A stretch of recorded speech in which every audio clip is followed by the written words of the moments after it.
సాక్షి దినపత్రిక చూద్దాం. ఇవాళ చాట్ జీపీటీ రేటింగ్ ఏమి ఇచ్చిందో. ఇవాళ మొత్తం స్వభావం చూస్తే సంక్షేమం పేదల అంశాలు ఇవాళ తీసుకుందట.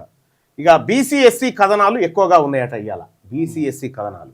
కానీ స్పష్టమైన పార్టీ అనుకూలత ఉందట. మళ్ళా బీసీ ఎస్సీ కథనాలు ఇస్తూనే ఇదన్నింటినీ ప్రభుత్వం రేవంత్ రెడ్డి గారు నెరవేరుస్తారని రాసుకొచ్చిందంట.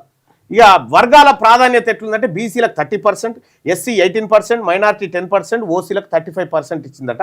ఇక రేటింగ్ విషయానికి వస్తే బీసీల ప్రాతినిధ్యం 4 రేటింగ్ ఇచ్చింది చాట్ జీపీటీ, ఎస్సీ ఎస్టీ ప్రాతినిధ్యం 3 రేటింగ్ ఇచ్చింది, మైనార్టీ కవరేజ్కు 3 రేటింగ్ ఇచ్చింది, సామాజిక న్యాయం పైన 3.5 రేటింగ్, నిష్పక్షపాతత్వం 2 రేటింగు, ఫైనల్ రేటింగ్ వచ్చేసి 3.5 స్టార్లు ఇచ్చింది. అంటే కొంత మెరుగుపడ్డది సాక్షి దినపత్రిక. కొంత మెరుగుపడ్డప్పటికి కూడా జోకుడు మాత్రం తగ్గలే తీర్పు. బీసీ ఎస్సీలకు భాగంగా అంటే కొద్దిగా అనుకూలం. ఏది సాక్షి దినపత్రిక ఇవాల్టి పత్రిక. మళ్ళీ రేపెట్టుంటుందో తెలియదు. ఇక ఈనాడు ఆంధ్రజ్యోతి అయితే ఇక అదే పరంపరలో వెళ్ళిపోతా ఉన్నాయి 3-4 రోజుల నుంచి.